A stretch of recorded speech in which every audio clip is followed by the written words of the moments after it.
ભગતજી મહારાજનો પરોઢ ચાલે છે.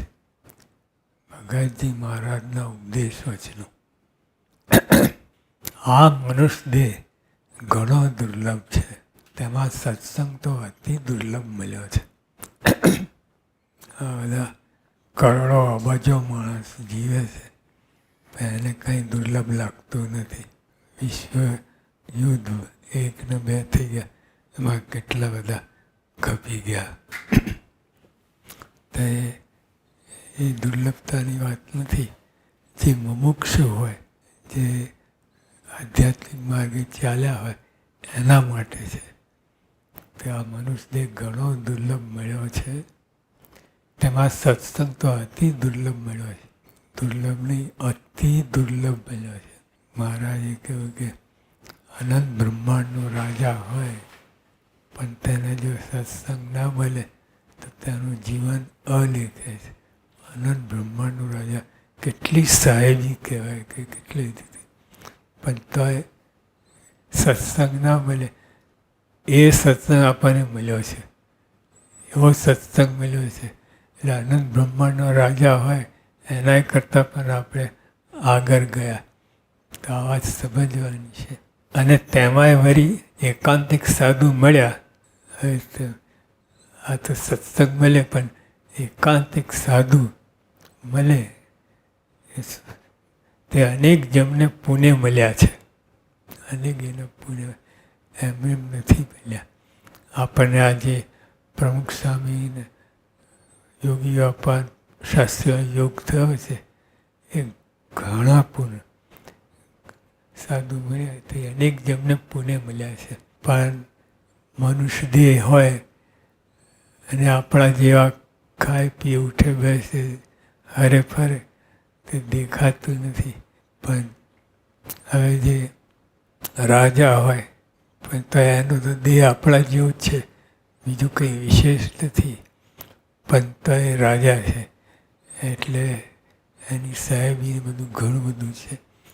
તો આપણે એકાંતિક સંત મળ્યા છે, ઘણા પુણ્ય મળ્યા છે, એમને નથી મળ્યા. માટે આળસ પ્રમાદ મૂકીને અધર્મના સર્ગનો અંતર વિશે પ્રવેશ થવા દેવું નહીં. આ મુદ્દો હોય છે. ધર્માંશ પ્રધાન એટલે ધર્મ પાળતો હોય પણ ધર્મમાં રુચિ ના હોય એવું બને. પરાણે પણ ધર્મને વિશે રુચિ હોય, એને વિશે એ કામનું છે, મારા મોક્ષના કામનું છે, એ રીતે દ્રઢપણે રાખે. જેમ બધા એક ન જીવી લોટી હોય, પથ્થર હોય, તો આપણે રાખીએ છીએ કે કામનું છે. તો મહારાજ આટલી મોટી વાત છે. માટે આળસ પ્રમાણ મૂકીને અધર્મના સર્ગનું અંતર વિશે પ્રવેશ થવા દેવું નથી. અને ધર્મના સર્ગનો અંતર વિશે નિવાસ કરાવો. ઓલા કાઢીને અને ધર્મના સર્ગનો અંતર વિશે નિવાસ કરાવો. અને મનને વિશે ભૂંડાઘાટ પર થવા દેવા નહીં. તો દેહ કહે તો અધર્મ થાય જ કેમ? જો આ આપણે અતિ મોક્ષ હોય એની વાત છે. તો બીજા તો ખાય પીએ હરે ફરે, સત્સંગ હોય સત્સંગને આશ્રય કરીને તરી જાય, પણ એને ભગવાનનું સુખ છતી દેહ ના આવે. પણ આ બધું કરે તો છતી દેહ ભગવાનનું સુખ આવે. અને મનને બીજે બુઢાઘાટ પર થવા દેવાની. તો દેહ કે તો અધર્મ થાય જ કેમ? અધર્મી માણસને કાળો નાગ કે વાઘ ગુરુ જેવો જાણો, એવી રીતે અખંડ રહેવાય ત્યારે ધર્મ સિદ્ધ થયો જાણો. એટલે ધર્મ જ્ઞાન વૈરાગ્ય ભક્તિ એટલે આવી રીતે વર્તે ત્યારે ધર્મ સિદ્ધ થયો કહેવાય. વળી જ્ઞાન એટલે શું? તો પોતાના આત્માને 3 દેહ 3 અવસ્થા 3 ગુણથી પર જાણવો. આપણે ક્વચિત આખા 24 કલાક હવે બધું કરીએ છીએ. કહેવાય છે કે 3 મિનિટ રાહ કરું, 3 મિનિટ આત્મવિચાર, 3 મિનિટ. તે 3 મિનિટમાં આખું કંઈક થાય. આ 3 મીટર શું ટકે બધી કાંઈ એ તો વિચાર કર્યો ના કર્યો તમને ખબર જ ના પડે. તો વળી જ્ઞાન એટલે શું? તો પોતાના આત્માને 3 દેહ 3 અવસ્થા 3 ગુણથી પરિજાણું. આ દેહ છે તે નરકના કુંડ જેવો છે. આપણે કેટલું પારીએ છીએ, પોષીએ છીએ, પારીએ છીએ, પણ નરકના કુંડ જેવો છે. હવે જુદું પડીને આ વિષ્ટા બધું એના વિશે ભાવ થાય તો એવું જ આ દેહ છે નરકના કુંડ જેવો છે. આ દેહ તે નરકના કુંડ જેવો છે, નાશવંત છે અને તુચ્છ છે. નાશવંત છે. હવે કેટલાય દેહ બદલ્યા આપણે, કેટલા દેહ. ગયા જન્મનો દેહ શું સ્મૃતિ થઈ રહી તમે, એટલે આ કેટલાય દેહ બદલ્યા. એના નાશન છે, ટૂંકમાં તુચ્છ છે, એની કોઈ કિંમત નથી. પણ મોક્ષ માટે આ દેહની કિંમત છે, બીજું કોઈ માટે નહીં. અમારી આત્મા છે તે સુખરૂપ છે. બીજી બાજુ વાત કરે, આત્મા છે તે સુખરૂપ છે, સત્તારૂપ છે, ચૈતન્ય છે, આનંદમય, અખંડ, અછેદ, અભેદ, અજર, અમર છે. આ બાજુ ઢળવું, આત્મા બાજુ, એટલે ભગવાન બાજુ ઢળવું, ભગવાન સંબંધી ક્રિયા કરી ભગવાનમાં લીન થવું. એ તે નોખો સમજીને સત્યનારાયણ અક્ષર બ્રહ્મ તેની સંગાતે આત્માની એકતા કરવી. આ તો બધું સાક્ષાત્કારની સ્થિતિ છે. આ ભગતજી મહારાજ ખાલી દેખતા હતા. જેમ આપણે એકબીજાને જોઈએ છે એમ ભગતજી મહારાજ દેખતા હતા. સાક્ષાત્કાર સ્થિતિ છે, કલ્પના નથી. એમના માટે કલ્પના કહેવાય, એક રૂપ થઈ ગયા ભગવાન સાથે. એવી રીતે નોખો સમજીને સચ્ચિદાનંદ જે અક્ષર બ્રહ્મ તેની સંગાતે આત્માની એકતા કરી. તે એકતા કેમ થાય? હવે એકતા કેમ થાય? મુદ્દો તો આ જ છે. અક્ષર બ્રહ્મ સાથે એકતા કરી અને ભગવાનની ઉપાસના કરી. એકતા મુદ્દો હાયેસ્ટ ટોચ ઉપર ગયા આધ્યાત્મિકતાને. તો એ અને કરવાનું જ છે. કરોડ કલ્પ થાય તો આ કર્યાના છૂટકો નથી. તો આપણે સમજીને આ માર્ગે ચાલવું. તે એકતા કેમ થાય? તો પ્રથમ સાંખ્ય વિચાર કહીને 4 પ્રકારના પ્રલય કહીને સર્વે બ્રહ્માંડનો નાશ કહી નાખો. એટલે આજે આ ભગવાનને પ્રેમ પાશમાં આપણે જકડી લીધા. તો આ એના માટે આ છે કલમ બધી કે પહેલાં આ 4 પ્રકારના પ્રલય એ જાણવું, સમજવું અને રોજ આપણે વિચાર કરવો. પછી પોતાનો આત્મા અક્ષરધામ મુક્તન શ્રીજી મહારાજ એ 4 વાળા રહે અને બીજું કાંઈ જ નથી એ તે નક્કી ઠરાવ કરીને શ્રીજી મહારાજની મૂર્તિને અક્ષરરૂપ પોતાના આત્મામાં ધારવી. આપણે અક્ષરરૂપ છીએ એમાં ધારવી. તો મહારાજ ઉપાસ્ય મૂર્તિ છે એમાં ધારવી. આપણે શ્રીજીમાં થઈ જતા નથી, પણ આપણે અક્ષરરૂપ થવું એમાં થવું જ પડે. અક્ષરરૂપ થઈને આપણે પોતાના આત્મામાં ધારી અને તે મૂર્તિને જ જોયા કરી. મહારાજને પ્રેમ પાશમાં આ બધા વિચારો કહીને આ 4 પ્રકારના પ્રલય આ બધું આપણે કરીને આ છેવટે આ કરવાનું છે. પોતાને આત્મારૂપ માનીને પરબ્રહ્મ પુરુષોત્તમ નારાયણ એની મૂર્તિને જોયા કરું. અને કેવી રીતે જોઈ તમારે એ રીતે નક્કી થાય કે શ્રીમાની મૂર્તિને અક્ષર પોતાના આત્મામાં ધારવી ને તે મૂર્તિને જોયા કરી. પછી તે મૂર્તિમાં જેમ ચકોર ચંદ્રમાં જોડાય અને કામી પુરુષ રૂપાંશમાં અને લોભી ધનમાં જોડાય તેમ જોડાઈ જવું અને તેમાં જે પદાર્થ વિઘ્ન કરવા આવે તેને બીજાએ કંઈ ટાળી નાખવો. આટલું બધું કરો ને કરે છૂટકો છે. એકાંતિક સ્થિતિ પામવા માટે આટલું બધું કરવું જ પડે. નહીં તો એટલે ટૂંક મારે કહ્યું કે આપણે નરકના કુંજો નાશન અને તુચ્છ છે એમાં પડવું નહીં, એમાંથી જુદા પડવું અને આ વસ્તુ ધારણ કરી. અને સ્વામીએ કહ્યું કોટી કલ્પે પણ એમ કર્યો એના છૂટકો નથી.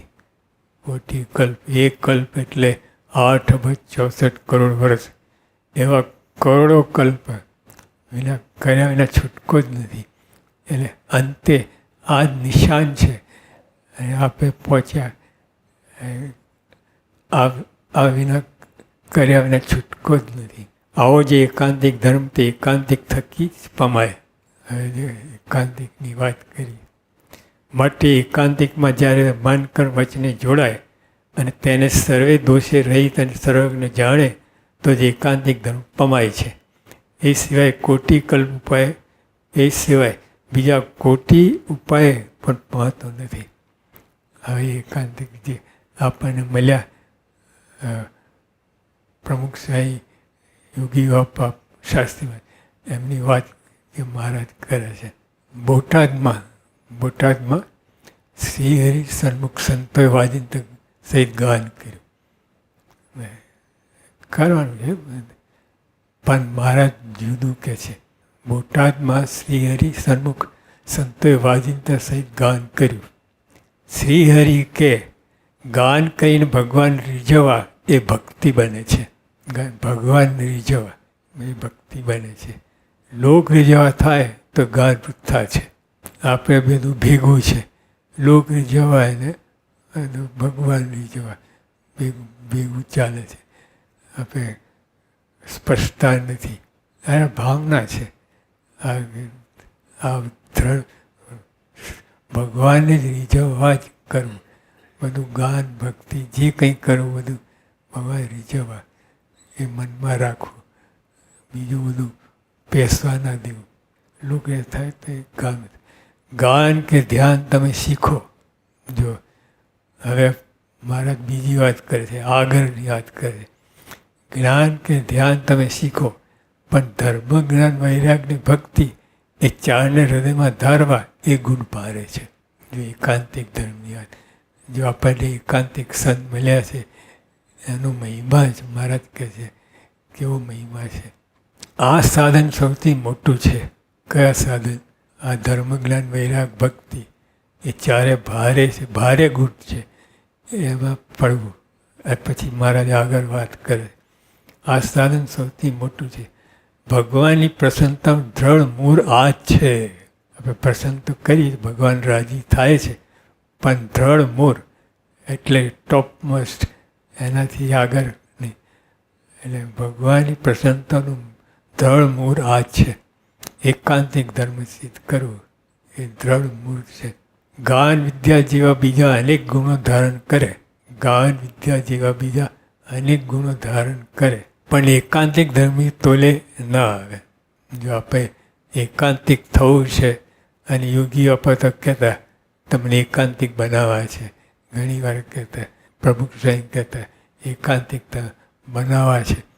એટલે એ મુદ્દો છે, એના ઉપર જવું. પણ એકાંતિક ધર્મ તોલે ના હોય. એકાંતિક ધર્મ એ મૂળ છે. મૂળનો ત્યાગ કરીને બીજું અનંત શીખે. મૂળનો ત્યાગ કરીને બીજું અનંત શીખે પણ તે સાધુને શોભાડતું નથી. સાધુ એટલે આ એકાંતિક ધર્મ સિદ્ધ કરે એ સાધુ. તે આપણે એ માર્ગે ચાલ્યા છે ફંટાઈ ના જવું. એકાંતિક ધર્મના માર્ગે ચાલ્યા છે એકાંતિક તો આવશે, અને ફંટાઈ જઈએ તો ક્યાંય રખડી પડીએ. તો અત્યારે એકાંતિક નથી આપણે, પણ એકાંતિકના માર્ગે ચાલ્યા છે તો એકાંતિક જ કહેવાય. જો કોઈ મુંબઈ કે દિલ્હી જવા નીકળે તો હજુ તો ત્યાં જ છે, પણ તો ક્યાં જાઓ છે? દિલ્હી જ, મુંબઈ, એટલે હજુ તો ત્યાં જ છે. એટલે એવી રીતે આપણે ફંટાઈ ના જવું. દિલ્હીને બદલે પછી ઇન્દોર નીકળે, ક્યાંનો ન્યાય. એ રીતે એકાંતિક ધર્મ સિદ્ધ કરવું છે આજે ભલે આપણે નથી એકાંતિક, પણ એકાંતિકનો માર્ગ છોડવો નહીં, એકાંતિક માર્ગે ચાલ્યા જવું. આ વાતનો સૌ સંત નિશ્ચય કરજો. આ વાત મારે આ નિશ્ચય એકાંતિક થવું છે એવું મનમાં ધારવું, મનમાં તો આળાવી ફંટાઈ ના જાય. આ વાતનો સૌ સંત નિશ્ચય કરજો. મહારાજ સરસ વાત કરે છે. મૂળનો ધરાવ હોય, મૂળનો એકાંતિક થવું છે એવું ધરાવ હોય, પછી બીજો ગુણ અલ્પ સરખો પ્રાપ્ત થાય તો પણ તે મહાન ને મૂળ એકાંતિક ધર્મ વિના બીજા મહાન ગુણો કે આવડત વિકસે તો પણ તે બધા અવગુણમાં ખપે છે. અવગુણમાં ખપે બીજા બધા શું મહારાજ વાત કરે, મૂળનો ધડાવ હોય, એકાંતિકપણાનો ધડાવ હોય તો હોય, પછી બીજો ગુણ અલ્પ સરખો પ્રાપ્ત થાય. બીજા બધા ગુણ ના જીવે, અલ્પ સરખો.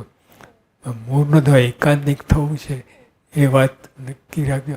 અને બીજા બધા ગુણ અલ્પ હોય તો વાંધો નહીં, પણ તો પણ તે મહાન અને બીજા મહાન ગુણો કે આવડત વિકસે, એકાંતિક ધર્મ સિવાય બીજા બધા ગુણો આવડત વિકસે તો પણ એ બધા અવગુણમાં ખપે છે.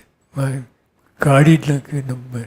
એટલે એકાંતિક થવું છે એ દ્રઢતા કરતા રહેવી, રોજ કરી. મારે એકાંતિક થવું છે, ભગવાને પ્રાર્થના કરી મને એકાંતિક બનાવો. એકાંતિક આવડત વિકસે તો પણ તે બધા અવગુણમાં ખપે છે. જેમ વૃક્ષનું મૂળ, જેમ વૃક્ષનું પોષણ તેના મૂળમાં રહેલું છે. જે મૂળિયા હોય ને એને સખત તાપ પડતો હોય મે મહિનાનો, પણ મોટા ઝાડ હોય એના મૂળ પાતાલે પહોંચ્યા હોય એટલે એને ત્યાંથી પોષણ મળે. તો ઉનાળામાં પણ લીલો હોય પણ એ પોષણ, અને પછી કદાચ પાંદડાના સુકાઈ ગયા પણ એ મૂળ હોય તો એ ઝાડ લીલો જ છે. જેમ વૃક્ષનું પોષણ તેના મૂળમાં રહેલું છે. મૂળ પોષે એટલે ઉપર ગમે એટલું ટન બંધ પાણી છાંટે તો એ રહે નહીં, પણ મૂળ પોષે એટલે મૂળમાં પાણી નાખે તો બધા ફળ ફૂલ બધું આવે. મૂળ પોષે તો ફળ ફૂલ હાથ લાગે છે. તેમ એકાંતિક ધર્મ એ સત્સંગનું મૂળ છે. એકાંતિક ધર્મ સત્સંગનું, જે આપણે સત્સંગ કરીએ છીએ તે સત્સંગનું મૂળ આ એકાંતિક ધર્મ છે. એને દ્રઢ કરશો તો અનંત ગુણ પ્રાપ્ત કરશો. આ એકાંતિકપણું આવશે તો અનંત ગુણ આવશે, કેમ કે મૂળ છે આ સત્સંગનું મૂળા છે. પછી શ્રીજી મહારાજ ખૂબ વાલથી કહે છે આપણા સંતોને. શું મહારાજ કહે છે? હે મારા વાલા સંતો, હે સંતો નહીં, વાલા સંતો નહીં, હે મારા વાલા સંતો.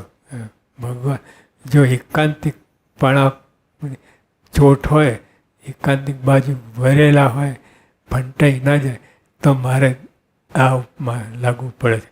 હે મારા વાલા સંતો, આ અમારો દ્રઢ સિદ્ધાંત છે તે તમને કહો. મહારાજ એકાંતિક ધર્મ સ્થાપના માટે જાય, એકાંતિક ભક્તિ બીજું બધું તો અનંત બ્રહ્માંડમાં અનેક પદાર્થ છે એના માટે નથી આવ્યા. ભગવાન તો આવા એકાંતિક ધર્મ, અને એકાંતિક ધર્મ ભગવાનમાં જોડાણ થાય. એકાંતિક ધર્મ એટલે બીજું કાંઈ નહીં, ભગવાન સિવાય બીજું કાંઈ ના હોય તો એ એકાંતિક કહેવાય. એટલે હે મારા વાલા સંતો, આ અમારો દ્રઢ સિદ્ધાંત છે તમને કહો. હે મારા વાલા સંતો, આટલી ઉપમા આપીને મારે કહે અમારો દ્રઢ સિદ્ધાંત છે તમને કહો. જે કરવાનું છે અને અમે જે કરવા આવ્યા છે એના માટે. અને મહારાજે કહ્યું કે ભાઈ બધી ક્રિયા તમે જુઓ, તમે કોઈને બોલાવીએ, કાઢી મૂકીએ, આ કરે, પણ બધી ક્રિયા એનો મૂળ તો આ એકાંતિક પણ પમાડવું એ જ છે. મૂળને દ્રઢ કરવા સંગીત ભણો કે અન્ય વિદ્યા ભણો. મૂળને દ્રઢ કરવા એકાંતિકપણું પછી બધું સંગીત શીખો ને બધું કરે એ લેખે લાગે. પણ મૂળનો ત્યાગ કરી એકાંતિક પણ ખ્યાલ જ ના હોય, વિચાર જ ના હોય તો બધું ગમે એટલું શીખો તો એ વ્યર્થ છે. હે મારા વાલા સંતો, આ અમારો દ્રઢ સિદ્ધાંત છે તે તમને કયો. મૂળને દ્રઢ કરવા સંગીત ભણો. મૂળને દ્રઢ એકાંતિક પણ દ્રઢ કરવા માટે સંગીત ભણો કે અન્ય વિદ્યા ભણો, વર્તન રાખો. આ એકાંતિક ધર્મ મૂળ સંબંધી જ્ઞાન સમજ એવા એકાંતિક હવે ક્યારે થાય? એકાંતિક પણ આવે ક્યારે? કોઈ રીતે ના. એક ગમે એટલો વિદ્વાન હોય, બધું હોય, પણ એકાંતિક પણ ના જ આવે. એકાંતિક થકી જ એકાંતિક થાય. એટલે જેવા શાસ્ત્રીમાં યોગીઓ પ્રવૃત્તિ આપણા માટે કેટલા દુર્લભ છે, કેટલા દુર્લભ છે. મુમુક્ષુ હોય, દ્રઢ મુક્ષુ, એના માટે તો ભગવાન જ છે. એટલે ભગવાન રાખેલા એવા આ સંતો, એવા એકાંતિક સંતો ભગવાન જેવા જ. આ તો પરમ એકાંતિક સંતો મળ્યા છે આપણે. તો એ વાત જ શું, પણ આપણે એકાંતિક ધર્મ સિદ્ધ કરવું છે એવું મનમાં રાખવું. એ વિના બીજા કોઈ ગમેલી સાહેબ ગમે એટલું બધું હોય, બધું ત્યાગ કરીને અને એટલે એકાંતિકપણું રાખવું એ મુદ્દો છે. એટલા માટે મહારાજે કહ્યું, મારે ગમે ક્રિયા કરાવે, વળે ટોકે, વિચારે કરે, ગામો ગામ વિચારે, પણ મારે આ બધાનું અમે તો બધું કરીએ છીએ, પણ એનું કારણ આ જ છે કે એકાંતિક પણ તમને સિદ્ધ કરાવો, દ્રઢ કરાવો. એ જ બધી ક્રિયામાં મારે આ દોર રાખ્યો છે. એના માટે જ આવ્યા છે, બીજા કોઈ કારણ માટે. અનંત બ્રહ્માંડોની સમૃદ્ધિ હોય એ કોઈ એના માટે નથી આવ્યા. ભગવાન સીધા એકાંતિક ધર્મ પમાડવા માટે, એકાંત ધર્મ સિદ્ધ કરવા માટે જ એમને આ દેહ ધર્યો છે, નરોત્તમ ધર્યું છે. મૂળ સંબંધી જ્ઞાન સમજ એવા એકાંતિક સદના સમાગમ કહીને જ પ્રાપ્ત થાય છે. સદાનંદ સ્વામી મહારાજની જય.